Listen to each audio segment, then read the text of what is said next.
Sir नमस्कार sir. क्या नाम है सर? प्रवीण चौधरी। कहाँ से बिलोंग करते हो सर? गांव नीम का जेवर। जेवर से सर। हाँ जी। यहाँ आने का कारण? पीड़ित होने के कारण। आपको पीड़ा हुई है? पीड़ित हैं किसके कारण? एयरपोर्ट अथॉरिटी के द्वारा। अथॉरिटी के कारण? यमुना विकास प्राधिकरण के तहत जो जेवर एयरपोर्ट के लिए ज़मीन ली जा रही है उससे हम लोग प्रभावित होंगे आने वाले टाइम में। आने वाले अभी तो नहीं है, शुरुआत हो गई। तो चौधरी साहब ये जो आपके साथ हो रहा है इसमें जो है आप किसका योगदान समझ रहे हैं? किसकी वजह से हो रहा है? यमुना विकास प्राधिकरण की वजह से। और यमुना विकास प्राधिकरण को कौन कोऑपरेट कर रहा है, ऑपरेट कर रहा है? सरकार। तो सीधा सीधा आपका कहने का मकसद क्या है कि सरकार आपके साथ खिलवाड़ कर रही है? जी हाँ। आप ही के साथ कर रही है, देश के सभी किसानों के साथ कर रही है? संपूर्ण हिंदुस्तान के किसानों के साथ में। संपूर्ण हिंदुस्तान के किसानों के साथ। लेकिन इतनी खिलवाड़ होने के बावजूद भी सरकार आ जाती है उनके। ये मुद्दा आज पहली बार थोड़ी हो है, 10 साल से उठा रहे हैं, 5 साल से उठा रहे हैं, कई सालों से किसान अपने मुद्दे को उठाते चल रहे हैं, लेकिन उसके बावजूद भी जो है वो परेशान हैं। जिस राष्ट्र में आवारा पूंजी आ जाती है उस राष्ट्र का यही हाल होता है। आवारा पूंजी का क्या मतलब होता है सर? जिस पूंजी का कोई लेखा जोखा नहीं है उसको आवारा पूंजी कहते हैं। तो ये आवारा पूंजी कहाँ गई सर? आवारा पूंजी हमारे राष्ट्र में लग रही है। हमारे आवारा पूंजी हमारे राष्ट्र में लगने का मतलब देश के लोग इतने पढ़े लिखे नहीं हैं हमारे जितने आप समझ रहे हो, तो इनको ना पूरी तरीके से समझाओगे क्या कहना चाह रहे हो? आवारा पूंजी देश में जो आई है बाहर से, कहाँ से, क्या सीन है इसका? आवारा पूंजी मैंने सीधी बात है कि जिस पूंजी का कोई लेखा जोखा नहीं होता उस पूंजी को आवारा पूंजी कहते हैं। और वो जिस राष्ट्र में भी चली जाती है उस राष्ट्र में यही गुल खिलाती है, उसकी अपनी सरकारें गठित करती है और येन केन प्रकारेण किसी न किसी तरीके से किसान मेहनत कश तबके को परेशान करती है। तो ये आवारा पूंजी कहाँ से आ रही है सर? मल्टीनेशनल पूंजी है ये। मल्टीनेशनल पूंजी। तो अगर बाहर से या कहीं से भी पूंजी आएगी तो उसको देश के विकास में नहीं लगाया जाएगा? देश के विनाश का नाम ही अगर विकास हो तो ये तो समझ से परे की बात है। तो आपको क्या लग रहा है सरकार विनाश कर रही है देश का? बिल्कुल विनाश कर रही है। जहाँ पर आधारभूत ढांचे को ख़त्म किया जा रहा हो वहाँ पर ये विनाश नहीं है तो विकास कैसे? सर कौन सा आधारभूत ढांचा है जिसकी आप बात कर रहे हैं? खेती किसानी। तो किसानों को तो मुआवजा दे रही है सरकार सर। इतना थोड़ा भी है जितना होना चाहिए। कितना होना चाहिए सर आपके हिसाब से?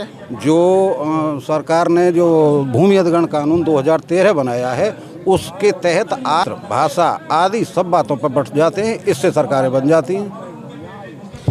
क्या नाम बताया था सर आपने अपना? प्रवीण चौधरी। ये थे प्रवीण चौधरी जी, जेवर के रहने वाले हैं और ये टारगेट कर रहे हैं सीधा सरकार की तरफ। सरकार को बता रहे हैं कि सरकार किसानों के साथ शोषण करती आ रही है, शोषण कर रही है और इसी शोषण के खिलाफ हम लोग आज महापंचायत को लेकर डीएम कार्यालय सूरजपुर नोएडा में बैठे हुए हैं। जब तक हमारी मांगों को पूरा करने की पुष्टि नहीं होगी तब तक हम इस आंदोलन को ख़त्म करने वाले नहीं हैं। ये अनिश्चितकालीन महापंचायत या धरना हो सकती है, ऐसा मानना है यहाँ पर आए किसानों का। मेरा नाम रोहतास है, गांव सिलारपुर है, एनटीपीसी से प्रभावित है और यहाँ नवेड़ा से भी प्रभावित किसान सभी आए हैं। हाँ जी। ये महापंचायत है। इन्होंने ना तो किसानों को मुआवजा दे रहे हैं, हाँ।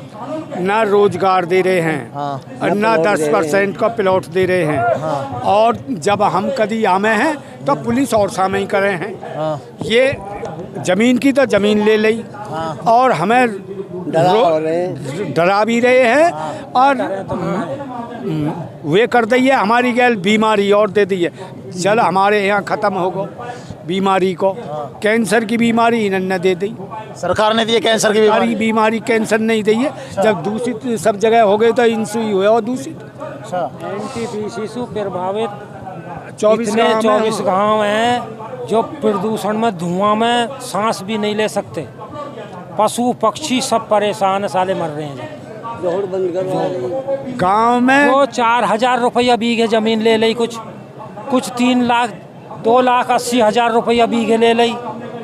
समान रेट है तो समान ही मिलना चाहिए किसानों को, पैसा मिलो नहीं है। किसी को तो 20 रुपये गज को दियो इन्होंने और किसी को 50। कब? कई साल हो गए, याद नहीं है मेरे। 1984 में या 94 में? हाँ 84 हो या 94 हो। देखो काफ़ी दिन हो गए। 85 काफ़ी दिनों का क्या मतलब नहीं, होता है? 85 के करीब में। आप कैमरा के सामने बात कर रहे हो तो काफ़ी दिनों का क्या मतलब होता है? आप नए ज़माने के नए लौंडा तो हो नहीं। आपकी उम्र कितनी है? 70 साल करीब। 70 साल के करीब हो गए, तो 94 84 आपके ज़माने में ही आया होगा ना उस हाँ, समय। 84 या 94 तो आया होगा बेटा, पर ऐसा हो जब ज़्यादा दिन हो जाए। आप दिल से धरना के लिए नहीं बैठे हो, और? ना दिल से जो आवाज़ उठाने के लिए बैठे हो, ना दिल से मांग के लिए बैठे हो। आपको पता ही नहीं है हो रहा क्या है। दिलसू बैठे, कई बेर तो पिट लिए, जेल भी चले गए, और यासू ज़्यादा कहा होगा। तो आप ये बताओ ना, कौन से मुद्दे को कब खरीदी सरकार ने आपकी? 1984 94 94 के 95 करीब खरीदी है। 95 करीब है। अच्छा, या न काई को तो 20 रुपए गज को दिया हो जब। क्यों लिया?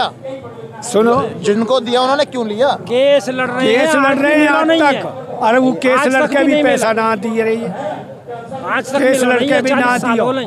और सुनो, 8 आदमी इनको दे दिया ना 250 रुपए गज को, जबी जो ये तो पहले से ही है। जाके 2000 परिवारन की जमीन गई है और नौकरी पे लगा लिए 10 पैसा लेकर, और बाकी कहाँ गए? ये हैं एनटीपीसी के किसान जो काफ़ी दिनों से, कई सालों से अपनी मांगों को लेकर चल रहे हैं, धरना दे रहे हैं, पंचायतें कर रहे हैं। क्योंकि वहाँ जब भूमि अधिग्रहण हुआ था, सरकार ने जो इनकी भूमि ली थी तो 20 रुपये गज 30 रुपये गज कुछ ऐसे करके लिया था, और जो उन्होंने वादा किया था उस वादे को सरकार पूरा नहीं कर पाई है, जिसको आज तक ये किसान लोग कोर्ट के थ्रू केस लड़ रहे हैं, लेकिन आज तक भी इन्हें कोई न्याय नहीं मिल पाया है, कोई भी इंसाफ नहीं मिला है। तो अब ये सूरजपुर के नोएडा के सूरजपुर डीएम कार्यालय पर बैठे हुए हैं और सभी किसान यहाँ आए हुए हैं। कई किसानों के संगठन हैं जो इस प्रोग्राम को ऑपरेट कर रहे हैं। तो अब देखना ये होगा कि आखिर यहाँ इनको क्या आश्वासन मिलता है, क्या आश्वासन मिलेगा और क्या आश्वासन मिलने वाला है। धन्यवाद।